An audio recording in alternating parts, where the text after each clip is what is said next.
오늘은 야고보서가 전하는 복음 그 10번째 시간입니다. 사랑하는 성도님 여러분, 저와 여러분은 진실로 하나님의 은혜로 구원을 받은 줄 믿습니다.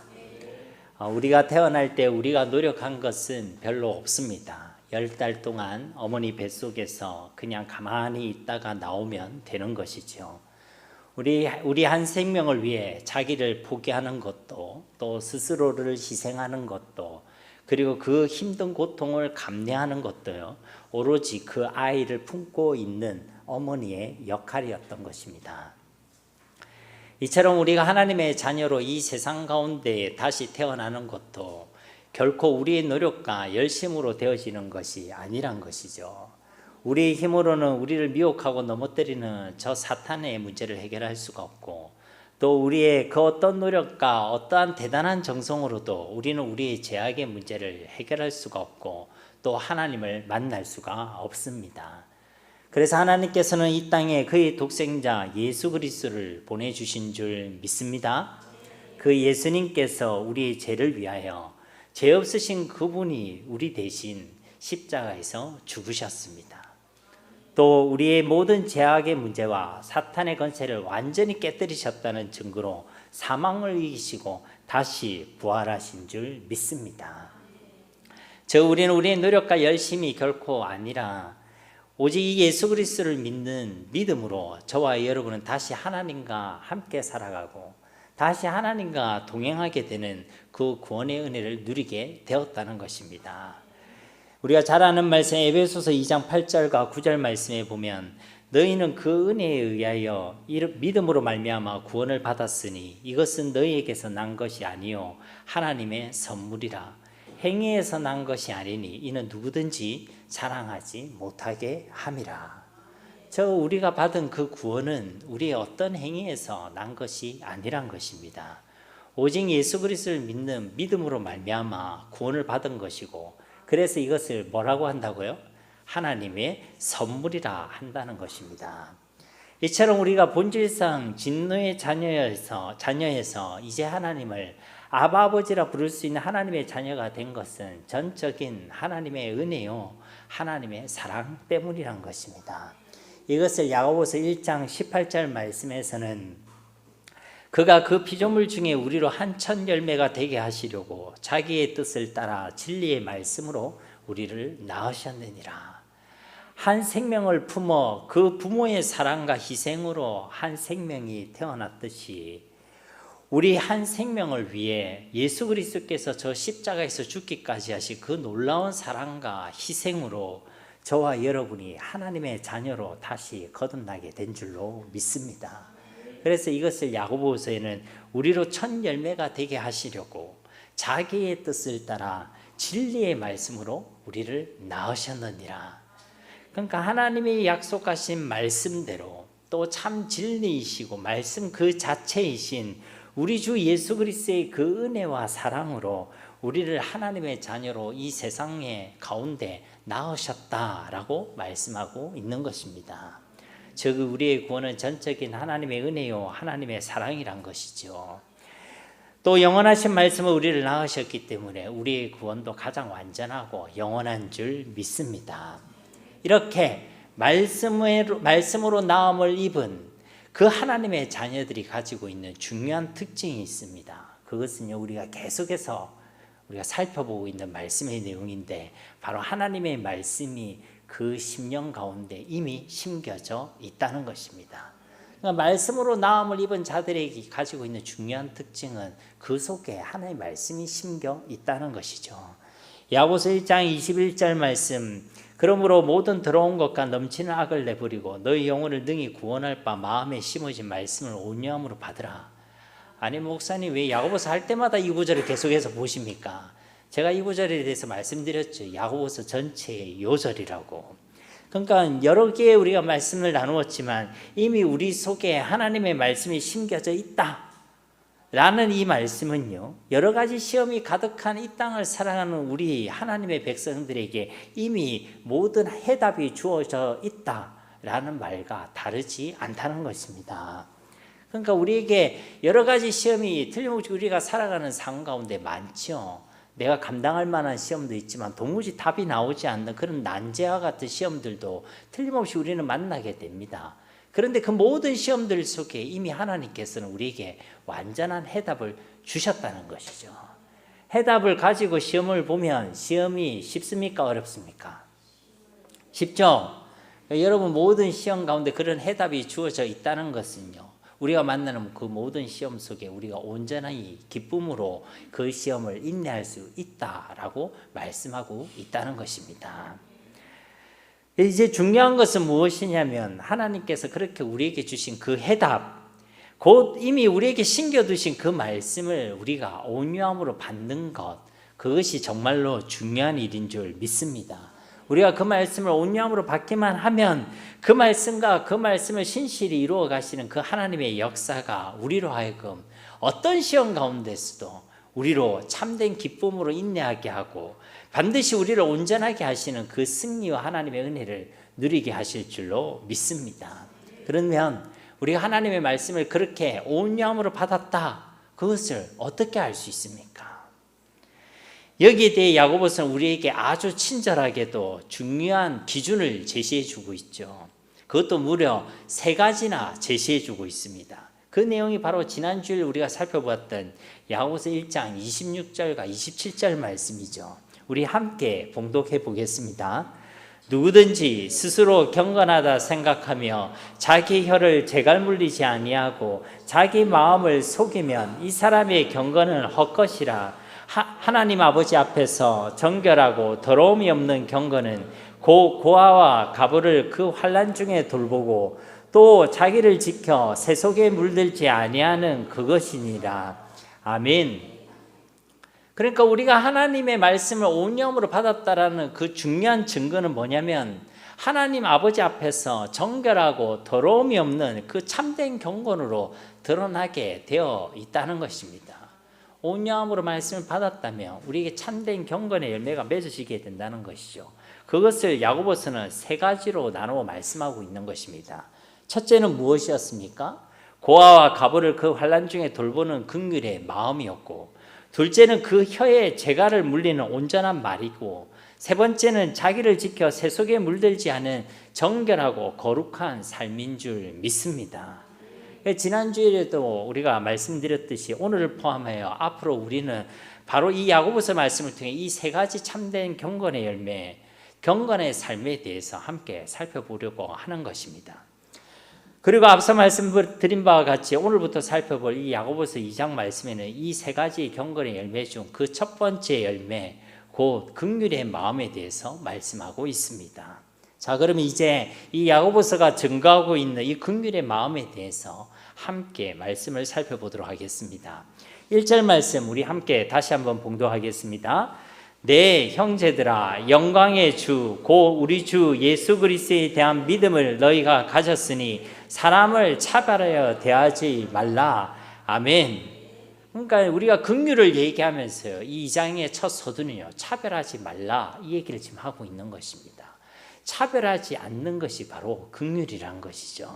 그러니까 야고보는 교회 공동체 안에 있는 한 가지 문제를 지금 집어내고 있는 것입니다. 그 문제의 내용은 뭐냐면 1절 말씀에서 밝히고 있듯이 사람을 차별하여 대하는 문제라는 것이죠. 내 형제들아 라는 것은 예수 그리스도의 피로 이제 함께 하나님의 자녀가 된 교회의 공동체를 의미하는 것입니다. 그런데 그 교회 공동체 안에 사람을 차별하는 문제가 있었다라는 것입니다. 이어진 2절과 3절 말씀에는 이에 대해 구체적인 예까지 들고 있죠. 만일 너희 회당에 금가락지를 끼고 아름다운 옷을 입은 사람이 들어오고 또 남루한 옷을 입은 가난한 사람이 들어올 때에 너희가 아름다운 옷을 입은 자를 눈여겨보고 말하되 여기 좋은 자리에 앉으소서 하고 또 가난한 자에게 말하되 너는 거기 서 있든지 내 발등상 아래에 앉으라 하면, 2절 말씀에 지금 나타나 있는 이 장소 회당이란 곳은 바로 교회 공동체를 의미합니다. 신약 성경에는 이 회당이란 단어가 약 55회가 등장하는데 대부분, 아니 거의 100% 유대인들이 모여있는 그 장소 회당을 의미하죠. 그렇지만 본문 말씀에서의 이 회당은 1절 말씀에서 언급하고 있듯이 우리 주 예수 그리스도에 대한 믿음을 가진 너희들, 바로 이런 사람들로 보이는 자들이 모여있는 곳이었다는 것입니다. 즉 비록 이곳에는 유대인들이 모여 있지만 이들은 예수 그리스도를 믿는 믿음을 가진 유대인들이었다는 것이죠. 그게 아니더라도 최소한 이렇게 예수님을 믿는 믿음으로 개종한 유대인들이 주류를 이루고 대부분을 차지하고 있는 그런 해당이었다는 것을 우리는 알 수가 있는 것입니다. 그래서 이 해당은 영광의 주, 곧 예수 그리스도를 믿는 믿음을 가진 사람들이 모인 바로 교회였다는 것이죠. 그리고 이 2절과 3절 말씀해 보면 바로 이 교회에 찾아온 사람이 있었습니다. 그것도 두 부류의 사람이 있었죠. 한 부류의 사람은요, 손에 금가락지를 끼고 아름다운 옷을 입은 사람이었습니다. 여러분 옆 사람 한번 보세요. 금가락지 낀 사람이 있는지, 아름다운 옷을 입은 사람이 있는지. 오늘날 우리는요, 웬만하면 금가락지 하나쯤 끼고 있고 또 괜찮고 쓸만한 옷을 다 입고 있죠. 근데 여기서 말하는 이 사람은요, 딱 봤을 때 부유한 사람, 있어 보이는 사람이었습니다. 아름답고 멋진 사람이었다는 것이죠. 다른 부류의 한 사람은 어떤 사람이었냐면 남루한 옷을 입은 가난한 사람이었습니다. 다른 설명이 없는 것을 볼 때에 아마도 볼품이 없는 사람, 없어 보이는 그런 사람이었을 것입니다. 그런데 이 두 사람이 교회에 들어왔는데 이들을 대하는 교회 공동체의 태도가 각각 달랐다는 것입니다. 부유해 보이고 또 아름답게 보이는 그 사람에게는 성경이 말하기를 그 사람을 눈여겨보았다. 그러니까 그런 좀 부자로 보이는 사람, 좀 멋있어 보이는 사람이 얼굴도 막 연예인같이 생긴 그런 사람이 들어오니까 사람들이 특별한 관심을 가지고 그 사람을 바라보았다는 것이죠. 그리고 그렇게 특별해 보였기 때문에요, 아주 친절하게 안내를 합니다. 여기 좋은 자리에 앉으소서. 당시 초대 교회는요, 이 계급적인 구조가 있었거든요. 그래서 교회 안에도 그런 VIP들을 모시는 이런 지정석 같은 것들이 있었습니다. 그래서 그런 지정석 같은 데에 여기 앉으소서 그렇게 얘기했다는 것이죠. VIP 대우를 해줬다는 것입니다. 그런데 반대로 남루한 옷을 입고 들어온 그 가난한 사람에게는 어떻게 얘기합니까? 서 있든지 바닥에 앉든지 알아서 해라, 이렇게 얘기했다는 것입니다. 뭐 그를 어떻게 바라보았다라는 설명조차도 없습니다. 그냥 보이니까 아무렇게나 앉으라 라고 안내를 해줬다는 것이죠. 그것도 어떤 자리나 그리고 어떤 의자에 앉을 것을 권유하고 있는 것이 아니라 서 있거나 바닥에 앉으라고 그렇게 생무시를 했다는 것입니다. 우리 가운데 이 의자가 많은 게 얼마나 다행인지 모릅니다. 그죠? 무슨 말입니까? 교회가, 또 교회에 속한 어떤 사람이 적어도 예수 그리스도를 주로 고백하는 믿음을 가졌다는 그 사람들이 사람을 보고 사람을 대할 때 겉모습을 보고 그리고 외모를 보고 자기의 기준대로, 세상의 기준대로 사람을 판단하고 사람을 차별하고 그렇게 사람을 차별하여 대했다는 것입니다. 사실 당시 로마 사회와 그 시대 문화 속에는 이미 온갖 차별들이 난무하고 있었습니다. 자유민과 노예들, 부자와 가난한 자들, 주인과 종, 남자와 여자, 그리고 어른과 아이들, 그런 차별들이 사회 문화 곳곳에 존재해 있었다는 것입니다. 즉 세상 가운데는 이미 이런 나쁜 차별들이 만연했고 또 그것을 당연하게 여기고 있었다는 것이죠. 그런데 문제는 뭐냐면 이러한 세상이 교회 안에도 그대로 들어와 있었다는 것입니다. 즉 세상 가운데 있는 전혀 성경적이지 않는 나쁜 차별들과 세상적 간섭이, 그런 세상적인 생각들이 그리스도의 피로 세워진 하나님의 교회 공동체 안에도 들어와서 세상과 똑같은 생각과 간섭과 그 기준으로 사람을 판단하고 사람을 차별하고 그렇게 사람을 대했다는 것입니다. 바로 이것이 야고보서가 이 2장 말씀을 통해 지적하고 있는 교회의 문제였다는 것이죠. 무엇이 말입니까? 세상과 교회가 전혀 구별되지 않는 것이 진짜 문제였다는 것입니다. 세상 속에 힘들게 살다가도 교회 안에 들어오면 세상과 다른 무엇을 경험할 수 있어야 되고, 세상 가운데 지쳐 있더라도 교회 안에 들어오면 위로와 평강을 얻을 수 있어야 되고, 세상의 가치관과 세상의 경험대로 살고 있더라도 교회에 오면 그 생각과 마음이 변화를 받아야 되는데 세상에 있다가 교회 와도 교회 안에도 여전히 세상이더라. 그런 문제를 가지고 있었다는 것입니다. 세상이나 교회나 똑같더라. 그것이 바로 교회가 가지고 있던 문제였다는 것이죠. 세상과 분명히 달라야 할 교회가 세상을 끌어안고 세상을 품고 있었다는 것입니다. 세상과 같이 사람을 판단하고 세상과 같이 사람을 차별하여 돼 있다는 것입니다. 그것이 바로 이 교회가 가지고 있는 문제였다는 것이죠. 그래서 야고보서 말씀은 4절 말씀과 같이 말씀하고 있습니다. 너희끼리 서로 차별하며 악한 생각으로 판단하는 자가 되는 것이 아니냐. 그러니까 너희가 서로 차별하고 악한 생각으로 판단하고 있다는 것입니다. 여기서도 너희를 언급하고 있죠. 바로 교회 공동체를 말씀하고 있는 것입니다. 지금 야고보는 1절 말씀에 너희가 누구인지를 말씀했지 않습니까? 영광의 주, 곧 우리 주 예수 그리스도를 믿는 믿음을 가진 사람들이다. 너희가 누구인지를 분명히 말해놓고는 이제 계속 너희를 언급하고 있다는 것입니다. 너희의 정체성이 무엇인지를 계속 우리에게 상기시켜주고 있다는 것이죠. 즉 너희는 영광의 주, 우리 주 예수 그리스도에 대한 믿음을 가진 자들이 아니냐. 그런데 너희는 왜 사람을 차별하고 왜 사람을 차별해 대하고 있느냐. 그렇게 우리에게 질문하고 있다는 것입니다. 한마디로 세상에는 그런 차별이 존재하더라도 너희 곧 교회는 그렇게 해서는 안 되는 것이 아니냐, 안 되지 않느냐, 그렇게 우리에게 대묻고 있다는 것이죠. 왜 그렇습니까? 왜 교회는 세상과 같으면 안 되는 것입니까? 왜 교회는 세상과 같이 사람을 차별하면 안 되는 것입니까? 야고보서는 그 이유도 우리에게 말씀하고 있습니다. 그것도 무려 4가지를 얘기하고 있어요. 오늘은 시간 관계상 이 중에 2가지 이유만 살펴보도록 합니다. 왜 교회가 세상과 같으면 안 되는지, 왜 교회가 세상과 같이 사람을 차별해 대하면 안 되는지 그 이유를 2가지로 함께 살펴보려고 합니다.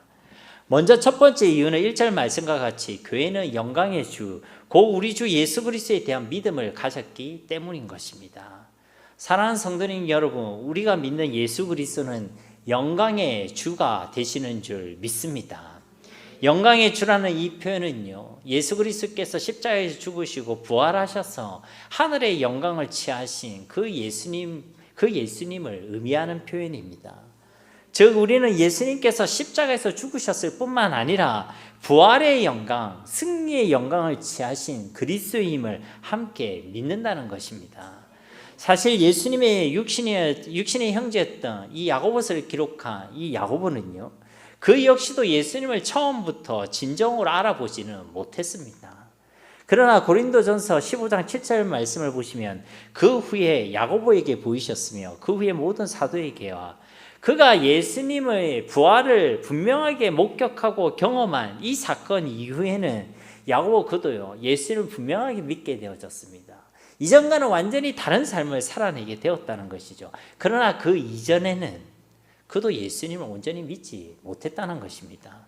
여러분도 한번 생각을 해보십시오. 언제도 말씀드렸지만 겉모습만을 보면요, 야고보 입장에서 예수님은 그냥 육신의 형일 뿐입니다. 같은 육신의 몸을 입고 있고 피를 나눈 형제임에 불과하다는 것이죠. 그렇게 어릴 때부터 오랫동안 많은 시간을 함께 했던 그런 형이었다는 것입니다. 그런데 어떻게 이 예수님을 온 민족과 또 선조들 때로부터 그토록 열망했던, 그리고 그렇게 기다렸던 그리스도로 믿는 것이 쉬웠겠습니까? 또 그 예수님을 하나님으로, 하나님의 아들로 믿는 것이 결코 쉬운 일이 아니었다는 것이죠. 이런 부분은 비단 야고보뿐만 아니라 그 당시에 있는 모든 사람들에게도 동일한 부분이었습니다. 겉모습만으로 보이는 예수님을 보고 예수님을 그리스도로 하나님의 아들로 믿는다는 것은요, 그렇게 쉬운 일이 아니란 것입니다. 겉으로 보면 예수님은 그냥 목수의 아들이었습니다. 겉으로만 보면 예수님은 많은 사람들에게 비난을 받고 고난을 받으시는 죄인이었습니다. 그리고 그 십자가의 모진 고통 속에서 로마 병사들의 조롱과 멸시를 가운데 죽으셔야만 했던 한 명의 사람이었습니다. 이렇게 겉으로만 보이는 예수님만 알고 있었던 사람들은 그렇게 예수님의 십자가의 죽으심만 본 사람들은 이 예수님이 진짜 어떤 분이신지를 알기가 힘들었다는 것이죠. 겉으로만 보이는 그 예수님의 부분을 봐서는 이 예수님이 진짜 누구이신지, 이 예수님이야말로 진짜 하나님의 아들 그리스도이심을 잘 모르는 것이 당연하다는 것입니다. 이런 사실은 예수님과 가장 가까이 있었던 제자들의 모습만 봐도 우리는 충분히 알 수가 있죠. 예수님의 제자들은 누구보다 예수님을 가까이에서 지켜봤던 자들이 아니겠습니까? 그런데요, 이 제자들도 결국은 예수님을 버리고 배신하여 도망했습니다. 그러나 부활하신 예수님, 진짜 사망을 이기시고 다시 살아나신 그 영광의 주님을 만난 제자들은요, 누구나 이 예수님이 누구이신지를 분명하게 알게 되었죠. 그리고 그 이전과는 완전히 다른 삶을 살아가게 된 줄로 믿습니다. 그러니까 겉으로 보이는 예수님만 봐서는요, 아무런 삶의 변화도 없었다는 것이죠. 예수님이 진짜 누구인지도 알지 못했다는 것입니다. 그런데 겉으로 볼 때는 남노한 옷을 입고 계셨던 예수님일지라도, 겉으로 볼 때는 십자가에서 죽으셔야만 했던 그런 예수님일지라도, 사실은 그 안에는요, 하나님이라는 본체를 가지고 계셨죠. 영광의 주님이라는 본체를 가지고 계셨던 것입니다. 그러나 겉으로 볼 때는 우리는 그 본질을 전혀 알지 못했다는 것이죠. 이것은 우리 모두에게도 동일한 것입니다. 우리 역시도 예수님을 겉으로만 보고 십자가에 죽으신 예수님만을 안다면, 그렇게 진짜 부활하셔서 영광의 주가 되신 그분을 알지 못한다면요, 우리 삶에는 아무런 변화도, 아무런 능력도, 힘도 없게 된다는 것이죠. 지금 이 자리에 하나님께서, 우리 주님께서 부활하셔서 살아 역사하고 계시고 이 가운데 함께 계신다, 이것만 알아도요, 우리의 삶의 내용은 완전히 달라지게 될 줄로 믿습니다. 그러니까 그것은요, 명백하거든요. 제가 이 얘기할 때마다 항상 속도 단속 카메라 이야기를 드리지 않습니까? 오늘도 운전해가 오신 분이 계실 텐데, 오시는 동안에 속도 단속 카메라가 있었죠. 오늘 시원하게 속도 위반하고 오신 분이 계십니까? 나라를 사랑하는 마음으로 세금을 좀 내야 되겠다. 그러니까요, 그 감시 카메라, 알량한 그 카메라 앞에서도요, 우리 행동에 제동이 걸리는 것입니다.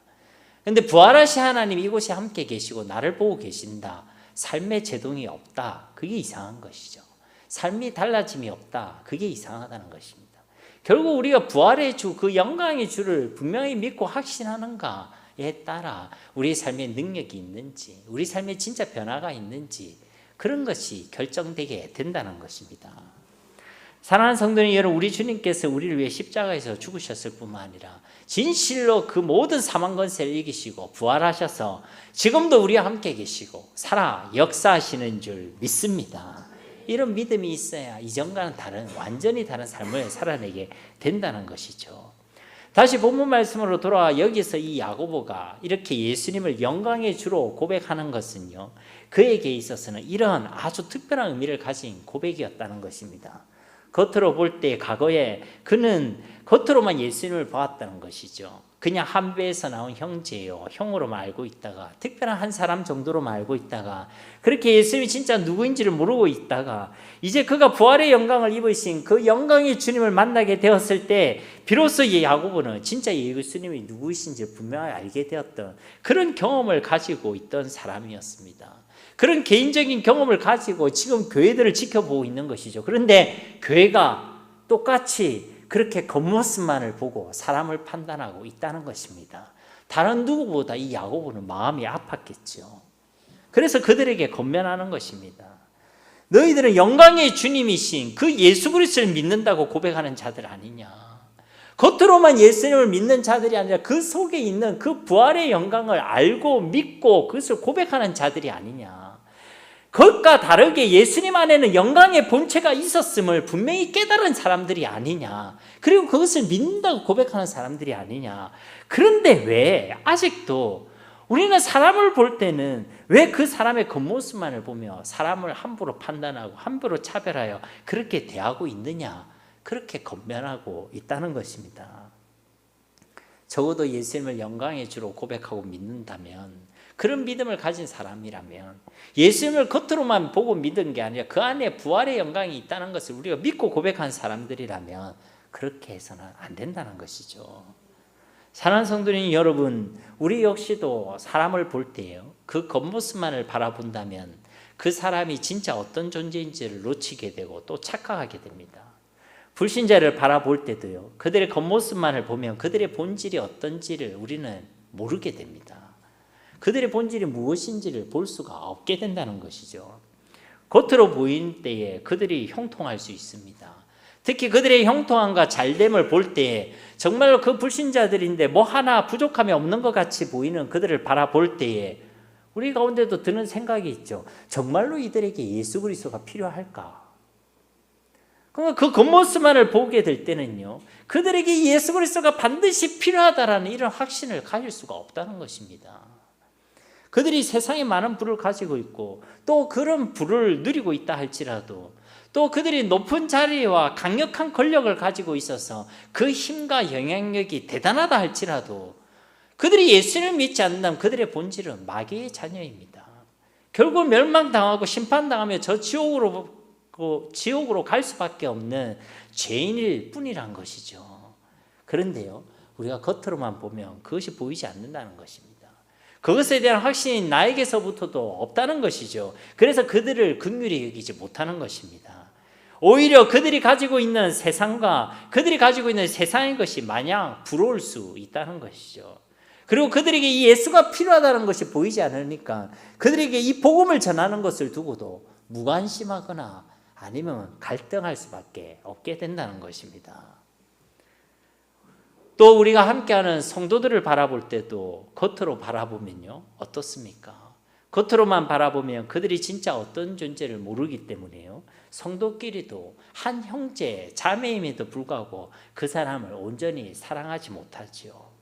오히려 비방합니다. 오히려 미워합니다. 오히려 멀리합니다. 오히려 차별하여 대하게 된다는 것입니다. 여러분, 차별한다는 것은요, 내 안에서부터요, 사람을 등급을 매기는 것입니다. 내 안에서부터요, 사람을 등급을 매긴다고요. 이 사람을 대하는 것과 저 사람을 대하는 것이 각각 다르다는 것입니다. 이것은 하나님께서 기뻐하시는 일이 아닙니다. 우리는 사람을 볼 때요, 그 사람의 겉모습만을 보거나 세상의 기준 또 나의 기준으로 그 사람을 판단하고 차별하에 대해서는 안 된다는 것이죠. 세상은 그렇게 할지라도 교회만큼은, 정말 교회 안에서만큼은 결코 그러해서는 안 될 줄로 믿습니다. 왜 그렇다고요? 우리는 이미 영광의 주이신 우리 주 예수 그리스도를 믿음으로 고백하고 그분을 믿음으로 경험한 공동체, 곧 교회이기 때문에 그런 줄로 믿습니다. 부활하셔서 죄와 사망의 권세 아래에서 완전히 승리하신 영광의 주를 우리가 경험한 사람인데, 더 이상 예수님의 십자가만 바라보고 예수님에 대해 생각 판단했던 그 실수를 또다시 반복해서는 안 된다는 것이죠. 2절 말씀에 보면 옷의 비교가 되어 있지 않습니까? 아름다운 옷이 있고요, 남루한 옷이 있습니다. 그 표현이 서로 대조되고 있습니다. 아름다운 옷은 바로 이 언어적으로 볼 때는 화려한 옷, 또 빛나는 옷을 의미하는 것입니다. 그런데 우리 주님을 한번 생각해 보십시오. 우리 주님은 영광의 주가 되셨는데 우리 주님께서는 한 번도 화려하고 빛나는 옷을 입으신 적이 없습니다. 그래서 겉모습을 볼 때는요, 남루하고 초라한 그 모습, 없어 보이는 그 모습 때문에 사람들이 예수님이 누구인지를 알지 못했죠. 그래서 사람들이 또 세상이 예수님을 차별하여 대했습니다. 그런데 예수님께서 십자가에 달려서 죽으신 후에야 그렇게 오히려 찢기고 피 묻은 그의 겉옷이 다 벗겨진 후에야 부활의 몸을 입으신 예수님, 그 예수님께서 원래부터 가지고 계셨던 그분의 영광이 온전히 우리 가운데 드러나게 된 줄로 믿습니다. 저 겉으로 보이던 그 초라하고 단순한 옷을 보고는 그분이 진짜 누구인지 몰랐지만 사실은 그 속에도 그 영광의, 그 주님의 영광, 하나님의 영광을 이미 품고 계셨다는 것이죠. 그런데 이제 그 남는 옷을 다 벗어버린 후에야 그분의 영광의 본체가 그분 안에 있었음을 그제서야 알게 되었다는 것입니다. 이와 같이 그 영광의 주가 되시는 예수를 믿는 자들이 바로 우리가 아니겠습니까? 그런데 우리가 그 사람의 옷가지를 보면서 그 사람을 겉모습만으로만 판단하고 그 사람 보이는 것으로만 그분을 판단하고 차별해 대하는 것, 그것은요, 하나님이 원하시는 것이 결코 아니란 것이죠. 그 사람을 보면서 나의 나름대로 등급을 매기는 거, 그 하나님께서 원하시는 것이 아니란 것입니다. 이것은 마치 예수님이 진짜 누구이신지 알아보지 못했던 그때의 실수를 반복하는 것이란 것이죠. 여러분은 진짜 영광의 주, 곧 우리 주 예수 그리스도를 진실로 믿으십니까? 아멘이십니까? 그렇다면 우리의 믿음을 한번 생각해 보십시오. 여러분은 예수님의 무엇을 보고 믿었습니까? 그분이 화려한 옷으로 입고 나타나셨습니까? 아니면 그분이 강력한 능력으로 나타나셨기 때문에 믿으셨습니까? 그렇지 않지 않습니까? 우리가 무엇을 봐서가 아니라 성령이 하나님의 감화 감동하심으로 우리가 주 예수님의 복음을 들을 때 그 복음이 믿어졌지 않습니까? 즉 예수 그리스도의 외모와 겉모습으로 우리가 믿은 것이 아니라 오직 믿음으로 예수님을 나의 주로 받아들였지 않았습니까? 그렇게 영광의 주를 오직 믿음으로 받아들여 놓고는 왜 사람을 대할 때는 그 동일한 믿음의 방식으로 그 사람을 대하지 않느냐는 것이죠. 그때는 뭔가 내 기준에 맞아야 되고 세상의 기준에 맞아야 되고 그래야지만 내 나름대로 등급을 매길 수 있고 그러면 안 된다는 것이죠. 우리가 주님을 믿는 그 동일한 믿음의 방식으로 사람을 대해야 할 줄 믿습니다. 사람의 옷이나 사람의 장식이나 그런 겉모습으로 사람을 판단하는 것이 아니라 또 사람을 대할 때 나한테 얼마나 도움이 될까, 나한테 얼마나 득이 될까, 그런 이해 득실을 따지는 세상적인 기준과 계산에 따라서가 아니라 하나님께서 그를 어찌 생각하실까? 하나님이라면 그를 어떻게 대하셨을까? 하나님이라면 내가 어떻게 그를 대하시기를 기뻐하실까? 바로 그것이 저와 여러분의 기준이 되어야 할 줄 믿습니다. 우리가 주의 말씀을 믿음으로 받아 우리가 영광의 주를 나의 주로 그렇게 받아들이고 영접했듯이 우리 역시도 그 동일한 믿음의 방식으로 한 영혼을 차별하지 아니하고 사랑으로서 온전히 받아들이는 우리 모두가 되어야 할 줄 믿습니다. 두 번째로 우리 교회가 사람을 차별하지 말아야 할 이유는 무엇입니까? 교회는 하나님의 나라의 모형이기 때문입니다. 한번 따라해 보겠습니다. 교회는 하나님 나라의 모형입니다. 아멘. 사랑하는 성도님 여러분, 교회가 세상 가운데 흩어져서 세상 가운데 속해 있는 이유가 무엇입니까? 우리도 우리끼리 있으면 좋지 않겠습니까? 어디 좋은 섬 하나 구해가지고 우리끼리 있으면 예수님 안 믿는 사람들이랑 말도 안 통하는 사람들이랑 이야기할 이유도 없고 답답할 이유도 없고 우리끼리 있으면 좋지 않겠습니까? 우리 그렇게 할까요? 누가 아멘 할까봐 제가 엄청 긴장하고 있었습니다. 그것은 하나님께서 원하시는 것이 아니죠. 하나님은 우리가 세상 가운데 흩어지기를 원하시고 세상 속에서 소금으로, 세상 속에서 빛으로 우리의 삶을 살아내기를 소원하시는 하나님이신 줄 믿습니다. 근데 그렇게 세상 가운데 우리가 속해 있는 이유, 교회가 세상 가운데 흩어져 있는 그 이유는요, 바로 교회를 통해서 하나님이 어떠하신지를 드러내고 그리고 하나님의 나라가 어떠한지를 보여주기 위해서인 줄 믿습니다. 그러니까 하나님의 성품과 그분의 사랑, 그분의 능력, 그분의 임재, 그렇게 그 하나님의 나라를 보여주는 공동체가 바로 교회라는 것입니다. 오늘 5절 말씀을 보십시오. 내 사랑하는 형제들아 들을지어다. 하나님이 세상에서 가난한 자를 택하사 믿음에 부요하게 하시고 또 자기를 사랑하는 자들에게 약속하신 나라를 상속으로 받게 하지 아니하셨느냐. 내 사랑하는 형제들아, 내 사랑하는 형제들 역시 교회를 말씀하는 것이죠. 영광의 주 예수 그리스도를 우리 주로 믿는 믿음을 가진 사람들, 그들이 모인 곳을 이야기하는 것입니다. 교회에게 얘기하는 것이죠. 그래서 이 말씀은요, 교회야 들을지어다.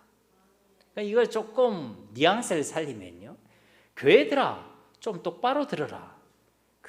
교회들아 똑바로 알아라. 바로 이렇게 말씀하고 계신다는 것이죠. 무엇을 말입니까? 하나님이 세상에서 가난한 자를 택하사 믿음에 부요하게 하시고 자기를 사랑하는 자들에게 약속하신 나라를 상속받게 하지 아니하셨느냐. 말씀을 보시면 하나님께서는요, 가난한 자를 택하셨다. 그리고 가난한 자들을 믿음에 부요하게 하셨다. 그렇게 그들에게 약속하신 말씀대로 그들을, 가난한 자들을 하나님의 나라의 상속자가 되게 하셨다. 이렇게 말씀하고 계신다는 것입니다.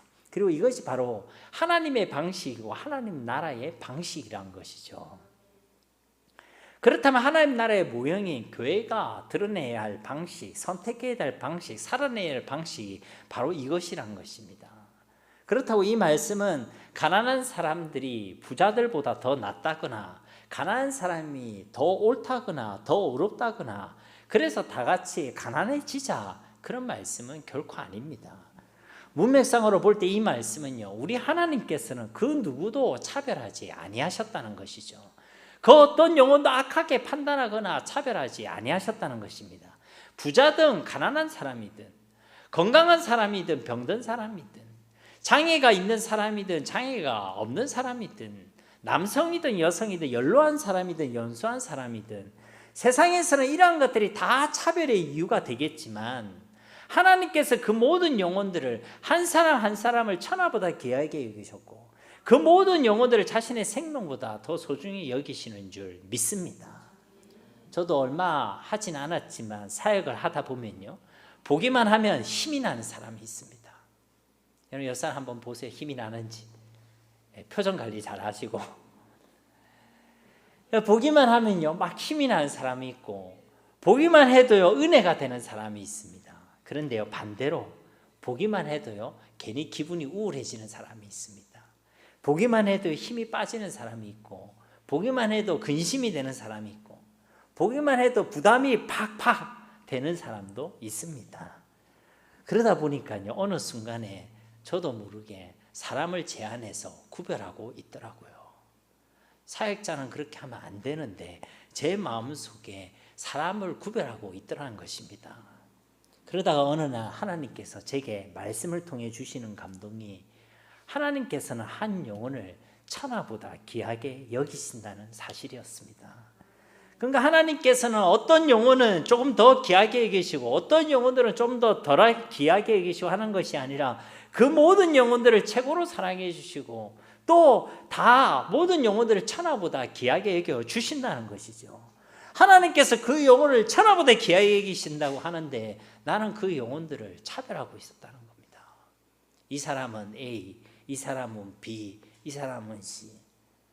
하나님께서 그 영혼 한 사람 한 사람을 최고로 사랑해 주시고 하나님은 그 한 사람을 위해서 십자가에서 죽기까지 하시고 한 사람 한 사람을 생명 다해 사랑해 주시고 한 사람 한 사람을 천하보다 귀하게 여겨 주셨는데 나는 그들을 차별하고 있었다는 것입니다. 제가 뭐라고? 그래서요 그것을 하나님 깨닫게 하시니까요 얼마나 제 마음속에 회개가 되는지 몰랐습니다. 하나님 내 마음에 사람을 차별하게 대하고 있었군요.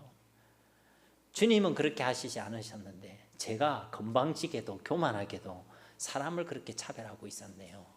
하나님 앞에서 얼마나 울면서 회개했는지 모릅니다.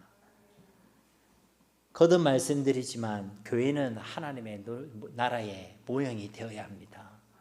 하나님의 어떤 분이신지를 온전히 드러내는 그런 영적 공동체가 되어야 할 줄 믿습니다. 하나님께서는 결코 차별하시지 않는데 교회가 예수 믿는 사람들이 사람을 차별하면 되겠습니까? 예수님을 보십시오. 예수님께서도 그의 모든 사역을 통해 하나님의 나라를 온전히 드러내셨습니다.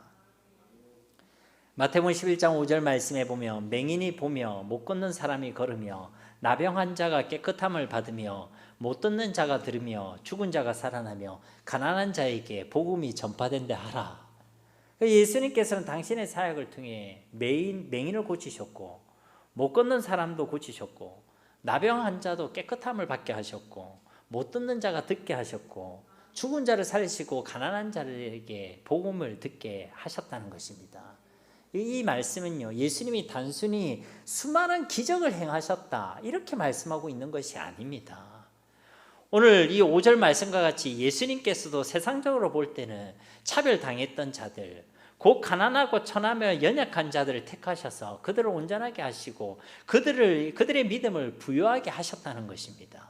그리고 그것을 통해 하나님 나라의 모습이 바로 이러함을 우리에게 분명하게 드러내어 주신 줄로 믿습니다.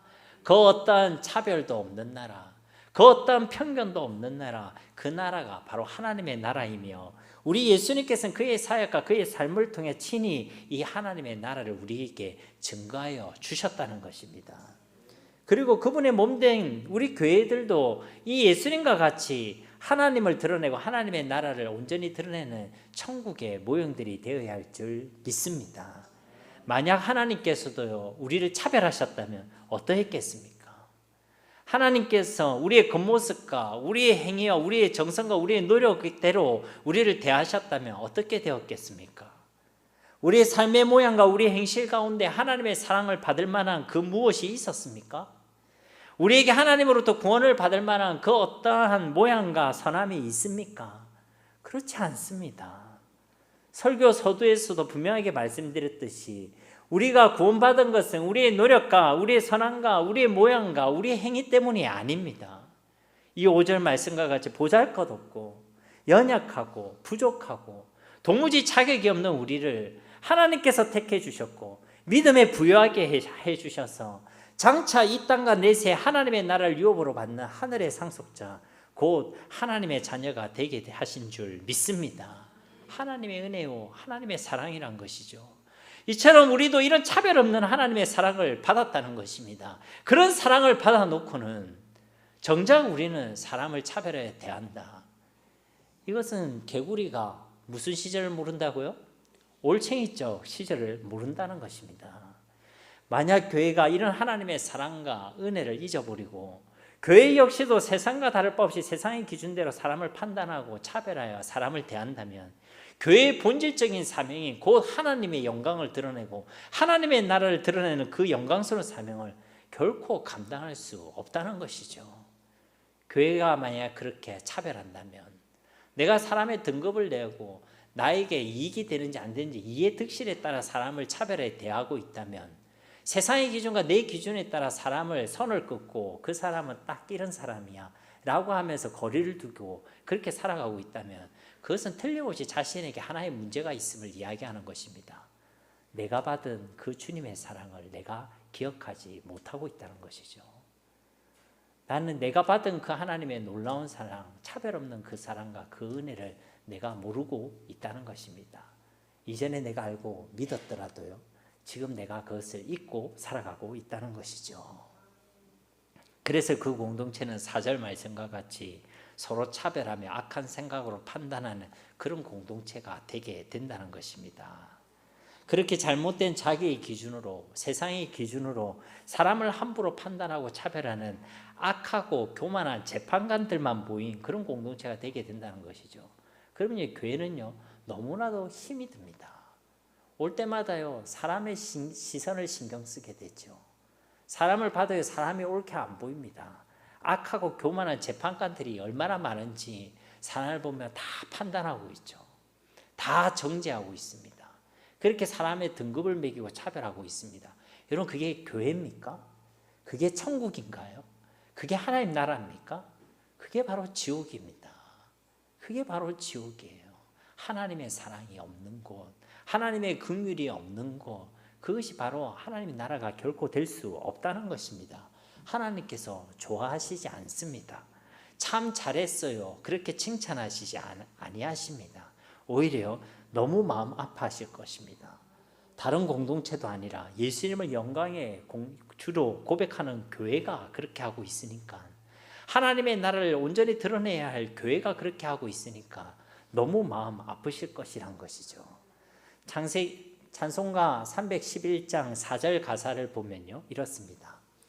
한없는 용서와 참 사랑 가지고 세상에 내려와 값없이 주었다. 이것이 귀중하건만 너 무엇하느냐. 이것이 귀중하건만 너 무엇하느냐. 하나님께서는 우리를 차별하지 않으시고 우리 한 사람 한 사람을 생명을 다해 사랑해 주셨는데 이 귀중한 사랑을 받은 이 귀중한 복음을 받은 이 귀중한 하나님의 말씀이 심겨져 있는 너희 교회는 도대체 무엇을 하고 있느냐는 것입니다. 사랑하는 성도님 여러분, 우리 교회가 또 저와 여러분 모두가 이 하나님의 놀라운 사랑을 받은 자들답게 그 온전한 사랑을 드러내고 하나님의 나라를 드러내는 영광스러운 삶의 주인공이 되시기를 주님의 이름으로 축복합니다.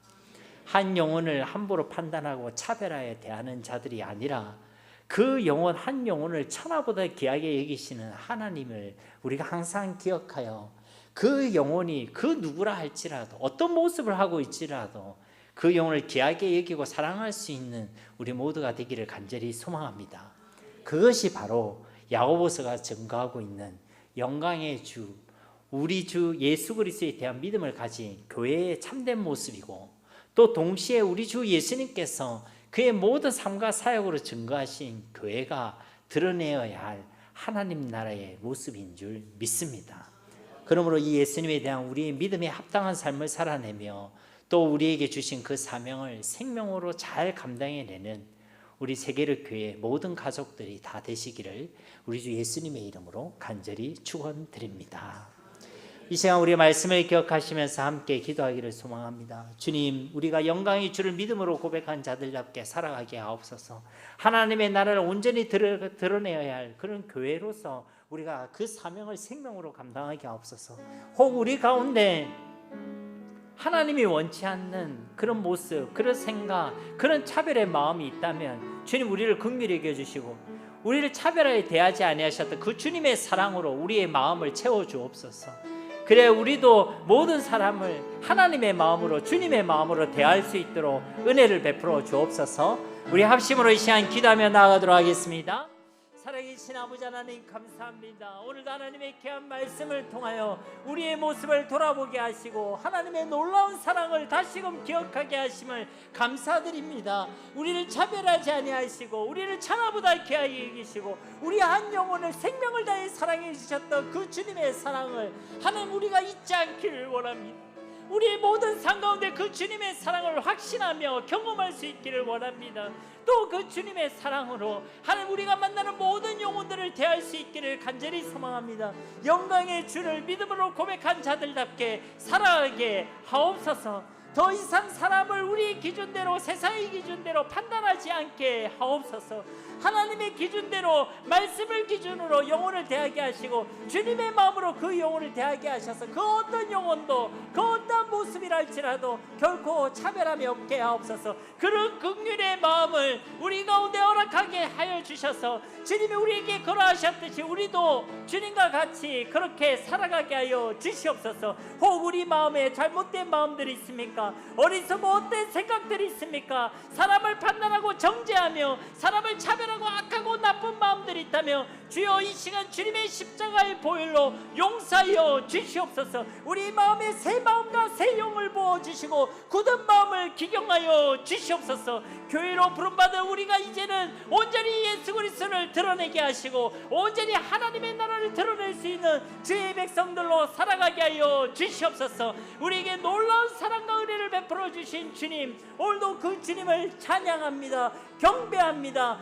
영광 올려드립니다. 그 주님의 사랑으로 충만한 삶을 살아가게 하셔서 주님의 마음으로, 주님의 사랑으로 살아갈 수 있는 우리 모두가 되어지게 하여 주시옵소서. 오늘도 우리 가운데 역사하실 하나님을 기대하며 우리 주 예수 그리스도의 이름으로 간절히 기도드립니다.